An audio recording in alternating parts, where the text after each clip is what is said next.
Tujenge jeshi la mapinduzi, tujenge Kenya mpya.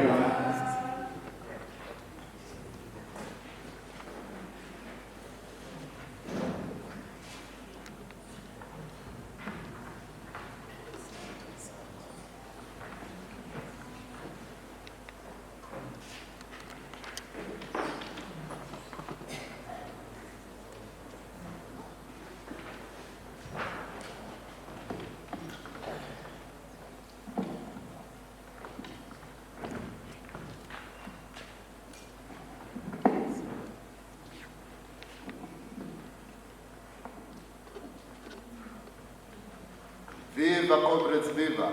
Viva! Viva comrades, viva! Viva! Comrades and compatriots, we lost a comrade yesterday. Comrade Njau from Madari Social Justice Center was more than a comrade. Njau was a brother to many of us. He was a husband, Njau was a father, and most importantly, Njau was an individual that many of us could depend on. We were with him in this very hall on Monday at the National Youth Convention, and he was jovial as always. Even as we demand for an explanation on the circumstances around his death, I'll ask that we observe a minute of silence in his honor. Tula, Tula, tula mama, tula, tula mama, tula, tula mama, tula. pole, pole, Pole, pole mama, pole, pole mama, pole, pole mama, pole. Asante comrade. Comrades and compatriots, my name is Sungu. I am a writer, a community organizer, and a Pan-Africanist. I work as the Director of Special Programs and Organizational Development at Mwamko, the Pan-African Popular Pedagogy Collective. More importantly, and I think more relevant to this gathering, I am a member of Kongamano la Mapinduzi, a political movement in Kenya, where I currently serve as the national spokesperson. Kongamano la Mapinduzi is part of the Kenya Left Alliance. We are today gathered here as the Kenya Left Alliance comrades.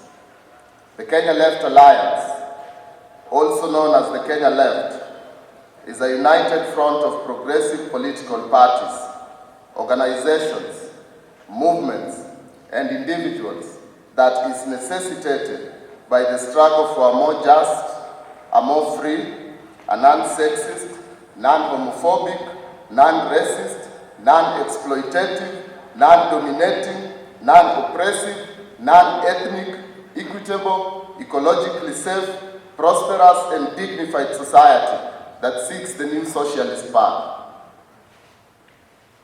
I am really honored to have been asked by my comrades and elders to deliver the keynote address at this important gathering.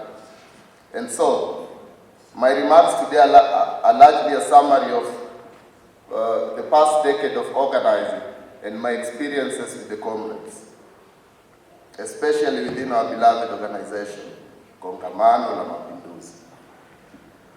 Viva comrades, viva! viva, Viva comrades, viva! Viva! Comrades, what are our historical becomings? This inaugural Congress of the Kenya Left Alliance is a coming together. It is a gathering of wishes and aspirations of a new generation of Africans who desire and want an Africa that is liberated from the clutches of both internal oppression and external dominance. As part of the Kenya Left Alliance, we at Kongamano la Mapinduzi, and by extension we at Mwamko, believe that this gathering will provide a roadmap that births a newness for a new context and age, even as it connects itself to longer genealogies of resistance and rebellion of African people both home and abroad. Comrades, we are children of struggle. Comrades, we are children of the struggle. We stand not only on the shoulders of those who came before us, but also on the graves of those who paid the ultimate sacrifice so we could be here today. And I will take a detour to outline this. What is today known as Kenya began in 1885 when the British Empire declared the British East African Protectorate under the administration of the Imperial British East African Company. Kenya was essentially started as a business, and that fact alone can explain why colonial patterns of economics persist to date. That is why our land is largely in the hands of foreign interests and a small cabal of the Kenyan ruling class. That is why British companies continue dominating the Nairobi Stock Exchange. That is why foreign companies dominate mining and industry. That is why foreign militaries have bases in this country. At the dawn of the colonial enterprise, it was young people who stood up against colonial patterns of economics and domination. Figures like Syokimau, figures like Moraa, figures like Mekatilili Wamenza, Waiyaki Wahinga, Koitalel Arap Samoei, and even Koitalel's son, Barcelona, who was detained for more than 40 years by the British colonialists. And these people were themselves young people at that time. In the same way that many of us are the young people of today, we must remember these historical figures because they have made a contribution to history that cannot be surmounted.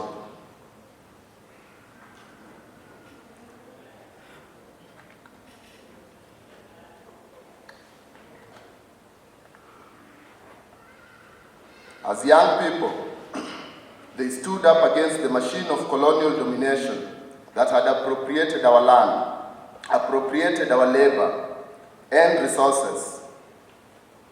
They stood up against a system that was anchored in violence. Many young people like Muthoni Nanjiru resisted that colonial machine and paid the ultimate sacrifice. In 1952, the War for National Liberation broke out. The Kenya Land and Freedom Army, under the capable leadership of Field Marshal Dedan Kimathi, who taught us that it is better to die on our feet than to live on our knees. He was leading that national liberation war, that war for national liberation. And I mention it specifically because the Mau Mau mostly comprised young people. This people's army fought valiantly against the British Empire so that we could secure our land and freedom. Comrades, the Kenya Land and Freedom Army was fighting for land and freedom. Kimathi was hung by the colonialists on 18th of February 1957 at the age of 36. Like many others across the world, he paid the ultimate sacrifice at a young age, at the young age of 36, comrades.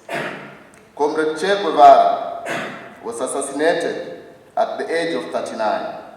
Patrice Lumumba, the son of the great Congo, was assassinated at 35. Comrades, revolutionaries die young, but we also acknowledge that others die at later stages of their lives, or we could say others die older. And so we have to salute those who preserved their lives to continue within the revolution. We salute El Comandante Castro.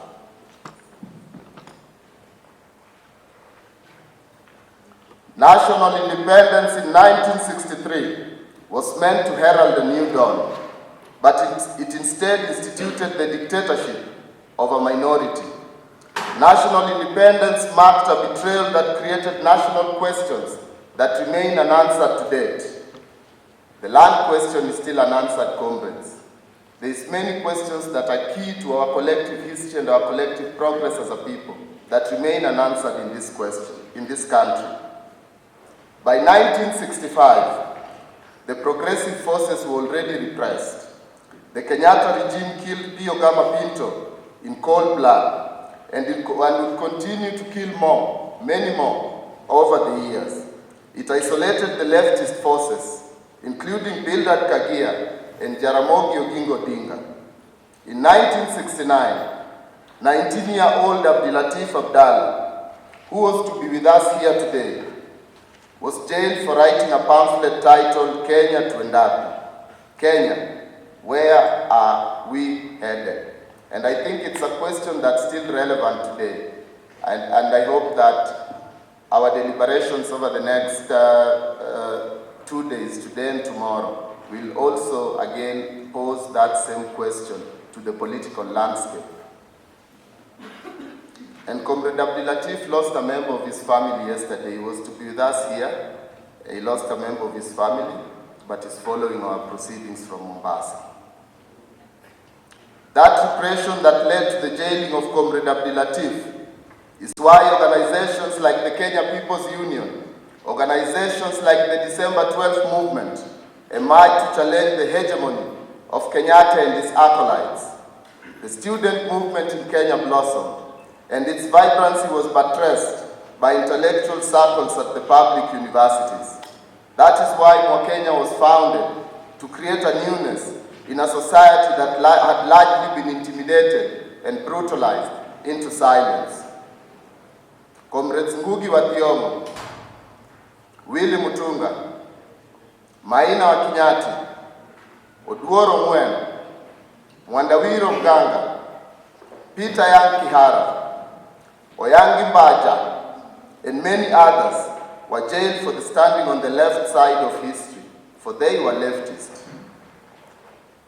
Shiraz Durani, Wanjiru Kihoro, Morris Adongo Ogonyi, Mukaru Ng'ang'a, Miguna, Mishere Mugo, and the great Kisheha Mungai, Yuthuferi, were also exiled, among many others. Comrade Oyoo Mungai remained actively underground for 6 years, traversing between Kenya and exile without ever getting arrested. I mention these names because we must know those who have sacrificed for us to get here. Other comrades like Zarina Patel remained consistent all through to the bitter end. Our Shujaz never gave up. Comrades, our Shujaz never gave up. And I am proud to say that some of them are here with us today. Our comrades endured persecution and lost many of their compatriots over the years. They were also betrayed by others who decided that the geography of their stomachs was more important than the national question. And so even as we mourn Jau today, I will ask that we observe another minute of silence for all those comrades who we have lost over the decades.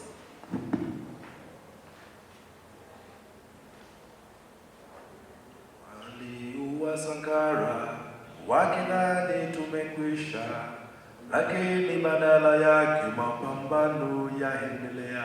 Mapambano yaendelea, yaendelea, yaendelea, oh, yaendelea. Mapambano yaendelea, yaendelea, yaendelea, oh, yaendelea. When the mothers of political prisoners gathered at Uhuru Park, it was again out of this historical desire and historical responsibility to birth a new society. A society that would guarantee our collective dignity. Their children had been jailed by the Moi Kanu dictatorship for simply demanding a better society. Many Kenyans had been jailed, tortured, maimed, killed for engaging in the struggle for multipartism, which again had young people at its forefront. We salute RPP, release political prisoners. We salute Karim Ndutu, who was assassinated by the Kenyan state in 1996. Long live Karim Ndutu, long live. Long live. Long live Karim Ndutu, long live. Long live. Young people have always been at the forefront of our shared struggle for a better society. The youth of yesterday might be called the elders of today. Comrade Will, give us a secret on how to remain young and vibrant in the struggle. Our generation appreciates the sacrifices that Comrade Will, Chief Justice Emeritus, the sacrifices that you have made over the years. We appreciate the sacrifices of your contemporaries, Jael Mbogo, Professor Kibuta Kibwana, Wahu Kaara, who is with us here today, Oki Ooko Ombaka, Mudhoni Wanyeki, Wafula Buke, Mabel Sitati, and of course, not forgetting Becca Ibrahim. Comrades, these are our heroes. In 2010,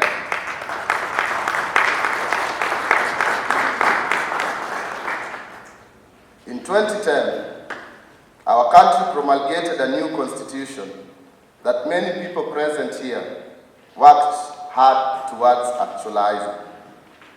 Many paid sacrifices and even lost their lives for us to have this constitution today. Odhiambo Bai lost his life, comrades, for this constitution. And today the people in power want to stand before us and trash this very constitution. We must say no, comrades. We must say no. Siwaski, we must say no. We must say no. We must say no, comrades. Comrades, why have I taken this historical detour? I have taken this detour to remind us that we have a wealth of experience in this room and that the Kenya Left Alliance is not starting from scratch. We are building on the actions of those who came before us. We are building on the organizations, movements, and organized fronts that came before our generation. As Marcus Garvey reminds us, we have a beautiful history, but we'll create one that will astonish the world. We can only create that new and radiant history through struggle. But what is our context? Comrades, what is our context? The Kenyan state is a neo-colonial state. The neo-colonial state is created in the image of the colonial state. It every day subjects our people to poverty. It every day subjects our people to humiliation.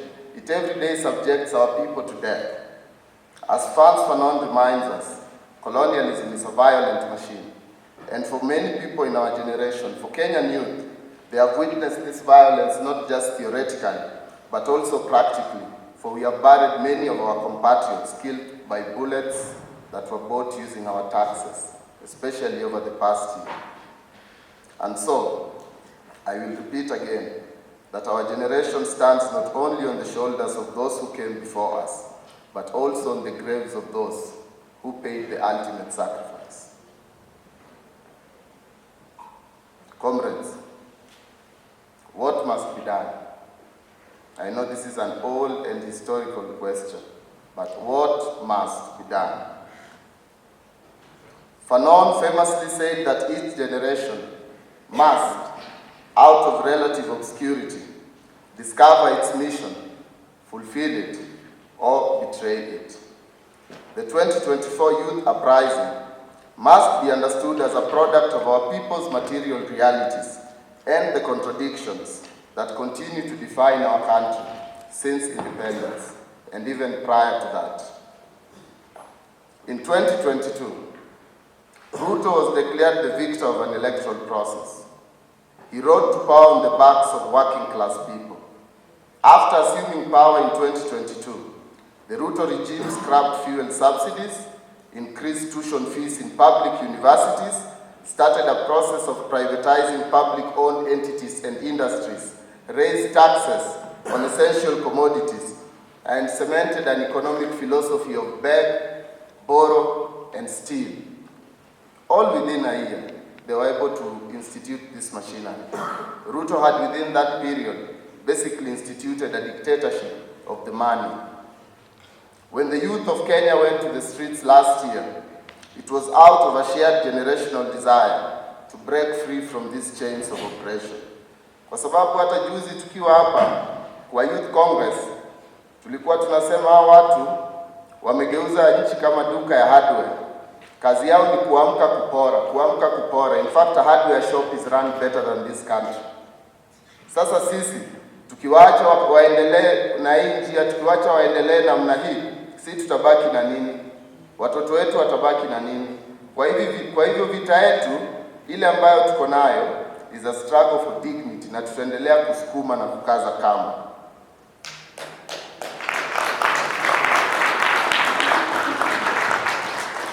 When the youth of Kenya went to the streets last year, it was out of a shared generational desire to break free from these chains of oppression. June 25th, 2024 and June 25th, 2025 marked a leap in the collective consciousness of our people. And we continue to draw huge lessons from these events, especially the events of last year.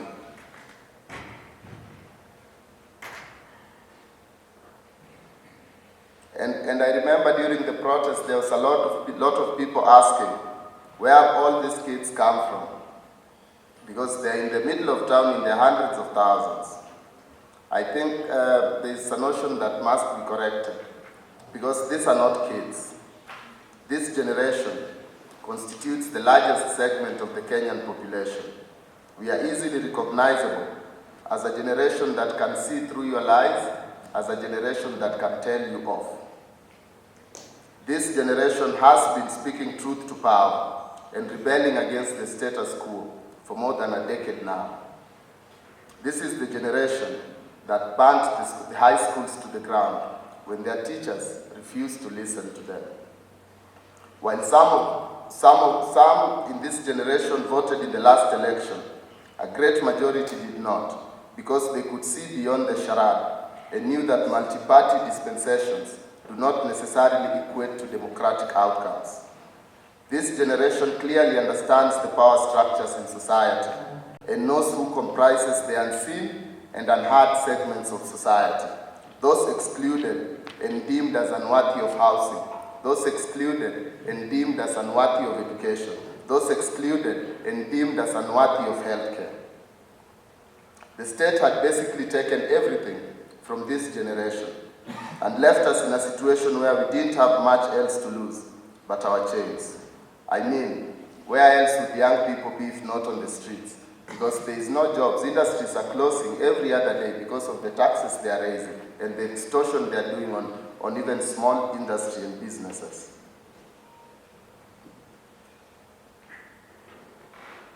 Young people, meanwhile, in this country are today being exported to foreign countries, so that they can be slaves in foreign lands. That third pillar of the economic,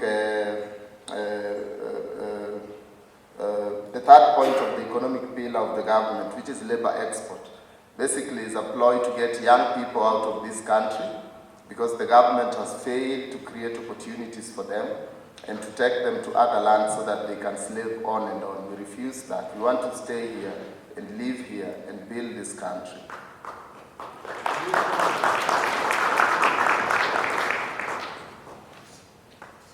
This generation was coming of age during the COVID crisis and watched their parents going through tough realities to sustain their families. We have endured poor quality education. We have endured unemployment. We have endured police brutality, extrajudicial executions, and many other forms of humiliation that the neo-colonial state every day subjects and condemns us to. The only difference between our beloved Gen Zs and the generations that preceded them is that they have refused to be silenced. We have refused to be part of the political economy of silence.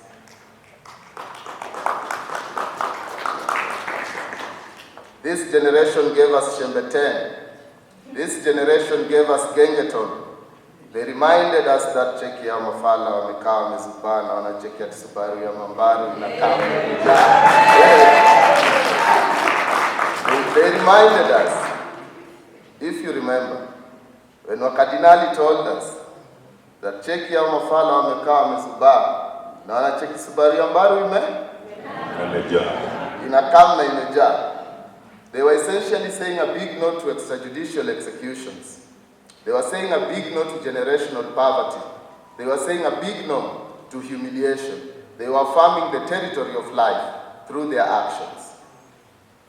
And I'm glad we are here again at Ufungamano today, and that we are with our comrades, especially the artists who are with us today, because liberation art has always been the soundtrack of our movement. I salute all revolutionary artists who continue to keep us dancing on our feet as we march towards victory. Viva Field Marshals, viva! Viva! Viva Macomanda, viva! Viva! You didn't have breakfast? I know things are bad in the country. And so, I think, not to belabor the point, I just want to remind us that in 2024, Comrade Lenin's words came to life. Lenin teaches us that there are decades where nothing happens, and there are weeks where decades happen. In 2024, especially the 4 weeks of June, the last 2 weeks of June 2024, and the first week of August in 2024, we witnessed decades happening right before our eyes. When Gen Zs took to the streets in 2024, it was against a finance bill that sought to increase taxes on a citizenry that was already overtaxed. We were enraged by the fact that the Ruto regime, which rose to power on a working class narrative, had literally betrayed us while giving tax breaks to the rich. For example, through the exemptions they gave on helicopter spare parts, while increasing taxes on essential commodities, food and whatnot. We were also livid because our parliamentarians, who are among the highest paid in the world and who live opulent lifestyles in a highly unequal society, had turned a deaf ear to objection of their tax increases. And so, like I said, when we went on the streets, we were met with tear gas, water cannons, batons, and bullets. And when the protests finally simmered down, at least 60 lives had been lost. 60 lives had been lost to the conveyor belts of violence, the Kenya Police Force. And we maintain it is still a police force because despite the cosmetic changes and calling it a Kenya Police Service, it offers us no service. Death is not a service. We have to make that very clear.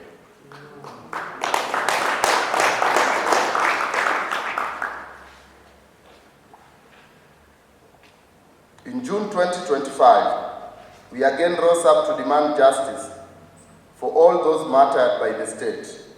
25th June 2025, which started as a warm and jovial Nairobi morning that sought to demand justice for victims of police violence, ended with more than 30 of our compatriots dead. Indeed, history repeats itself first as a tragedy, then as a farce. These words of Marx have never been more relevant. I wish to take a minute to salute my comrades, Wanjiru Wanjira, Shakira Wafula, Sophie Njehia, Hanifa Adam, Joshua Okaya, Mamka Anyona, Lewis Maganga, Soret Kadir, Comrade Jera, Comrade Kasina, and all those people who we were with on the streets, Comrade Brian Madenge, all those people who we were with on the streets, I salute you. I must especially mention the Mudaiga 3, whose fabricated charges were dropped by the court yesterday. Comrade Mulingwa Garage, Comrade Mutunge Mwangi, and Comrade Mark Amiani, Generali, our National Organizing Secretary at Kongamano na Mapinduzi. Comrades, let's not drop this ball. Viva Gen Z, viva! Viva! Viva Gen Z, viva! Viva! And our compatriots continue to face trumped-up charges. A lot of people are facing charges related to the protests. A lot of people are still facing terrorism charges. A lot of our compatriots are still in jail, in remand prison, I mean. And so let's not lose sight of the goal.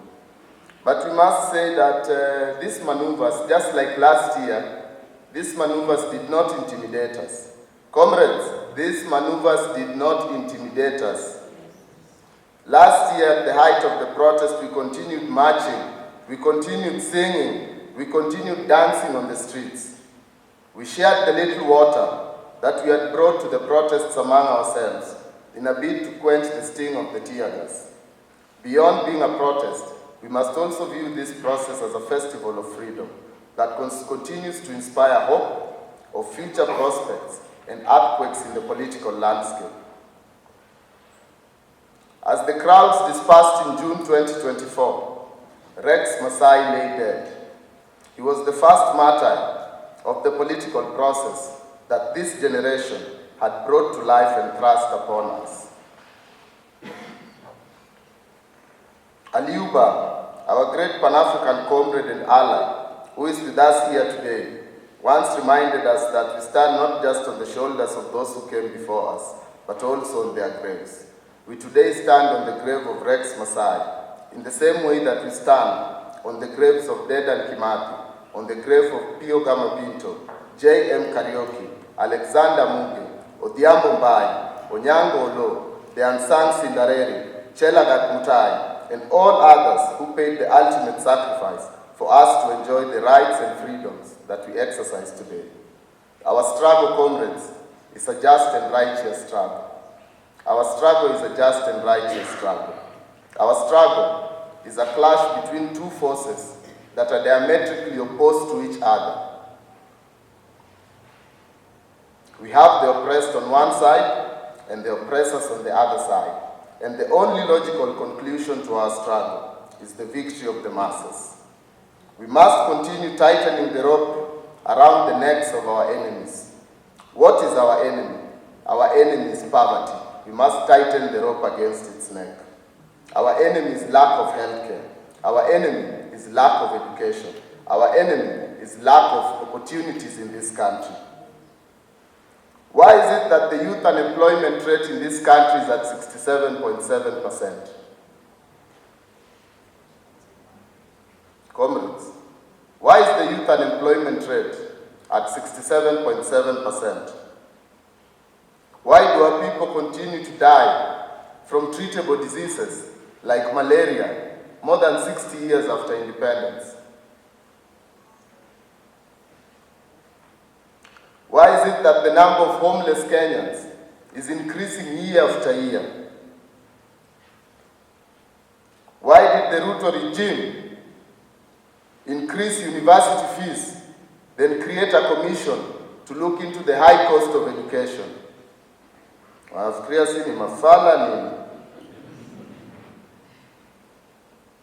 did Shiramba have to die? Comrades, why did Albert Ojwang have to die? Why did Rex Masai have to die? Why did we have to lose more than 200 of our compatriots, comrades?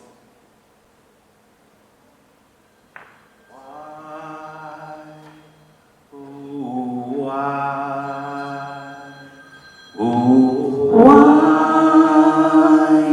they shot them down? Caroline Shiramba. Why? Oh, why?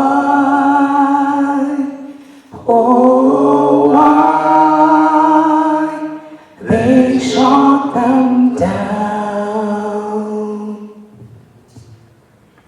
Comrades, comrade power! Comrade power! Long live the defiant spirit of the people, long live. Long live. Comrades, the people are the motive force of history. The events of June 2024 and June 2025 should make us all realize that all sovereign power belongs to the people. All sovereign power belongs to the people. Comrades, who are the people? We are the people. Who are the people? We are the people. Who are the people? We are the people. And our oppressors are today ganging up in their reactionary political formations. In 2020, in this very hall, the Sheikh from Namdef, his name escapes my mind. Yes, Sheikh Abdullahi Abdi. In this very hall, Sheikh Abdullahi Abdi reminded us that Kenya does not have political leaders, but ethnic warlords. I think we can today expand his words and say that Kenya does not have political leaders, but ethnic lords of war who use the people as bargaining chips so as to secure their class interests.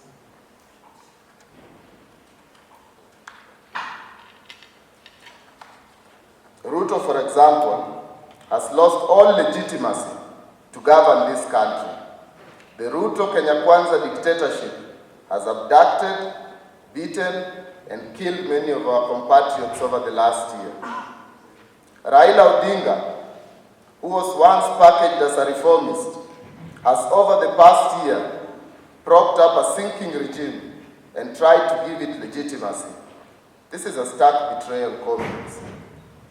One, it is a betrayal that is counter to the ideals he espoused over the decades.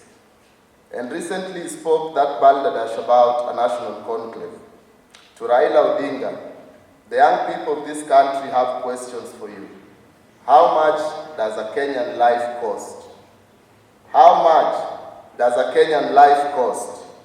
What is the cost of those we lost in Kisumu over the years?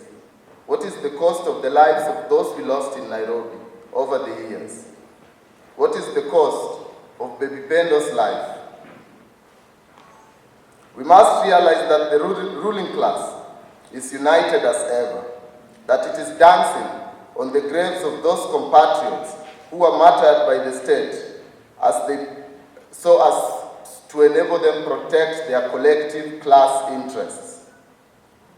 Rigathi Gachagua, who came back yesterday, meanwhile, is a crude ethnic bigot. And it must be said, comrades. Yes. Rigathi Gachagua is a crude ethnic bigot who seeks to reverse the gains of our uprising. One of the leading slogans of our insurrection was the tribeless slogan. By adopting this slogan, our young people had essentially declared themselves tribeless because they were active witnesses of history. They had witnessed firsthand how tribe and ethnicity was weaponized in this country by these very ethnic warlords who are united against the poor. As perennial victims of economic violence and unemployment, our young people instinctively understood that intergenerational unity was a key ingredient in reversing decades of marginalization. To our elders, you will have to tell us how to handle some of your former comrades. Your generation, like all generations, also had traitors. You are not the only ones who have faced betrayal from your contemporaries. We have also faced the same from people we trusted and organized key actions with. Some of them have joined the bourgeoisie in their reactionary political formations. Others are busy, day in, day night, trying to reverse our forward march into history, trying to slow down our forward march into history. These characters represent a backward and liberal type of politics, and this generation must consign them to the dustbins of history. Kenyan civil society, which was at the forefront of struggle in yesteryears, has in many ways largely taken a backseat, either out of ambivalence or intimidation. That is why a press conference by the mothers of victims of state killings at the Kenya Human Rights Commission was attacked by goons. The KHRC was attacked at a moment when its former board chair is sitting pretty in State House as chief advisor to the aspiring dictator. Shame. Shame. Shame. Shame. Shame. Shame. And the state is again trying to sow confusion within our generation. The days of the underground are gone forever. The days of the underground are gone forever. We must operate above ground. Comrades, if that means that some of us will have to pay sacrifices like many of us have paid, many from our generation, so be it. And so I ask again in the Leninian fashion, what must be done, comrades? Comrades, what must be done? This is a question that plagues all well-meaning people of Kenya and Africa and many parts of the world. We have all the ideas and analysis, yet we refuse to contest power. And so here is an answer.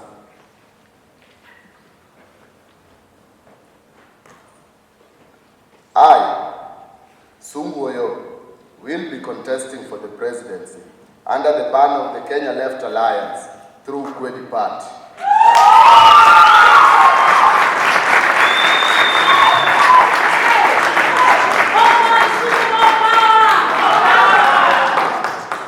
Comrades, we must build organization. We must build organization. For oppressed people have never won without organization. We cannot act on spontaneity alone. We must build and strengthen organization. We must contest the elections under progressive banner that can, at the minimum, ratify them as we prepare for a joyful march into history. This joyful march into a leftist and progressive future is both a generational and a historical responsibility. For as Fanon reminds us, each generation must, out of relative obscurity, discover its mission, fulfill it, or betray it. That is why we affirm again that we stand shoulder to shoulder with all oppressed people across the world. We affirm our unconditional solidarity with the people of Congo. We affirm our solidarity with the people of Western Sahara. We affirm our solidarity with the Zapatistas in Mexico. Let's come together and stand shoulder to shoulder with the people of Uganda who are engaged in a struggle to kick out dictator Museveni.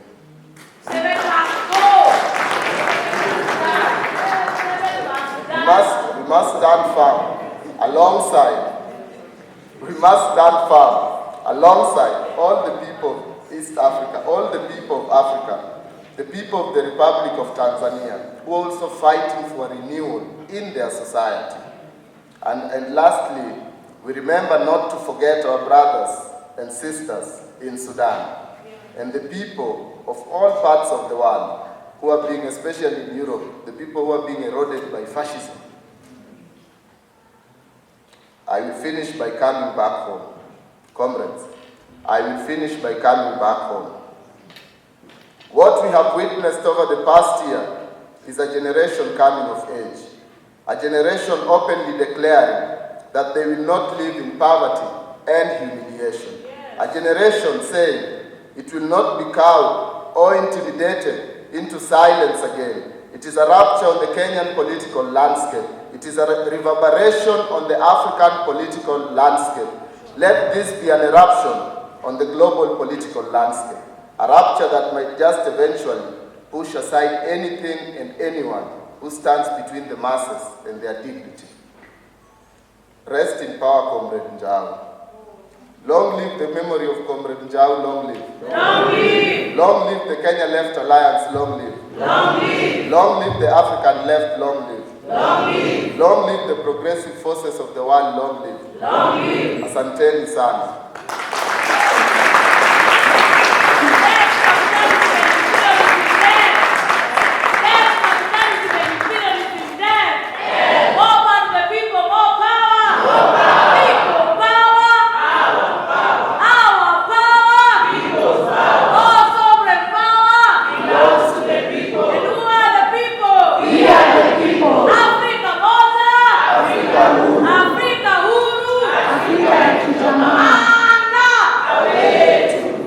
Mko tayari kwa mapinduzi?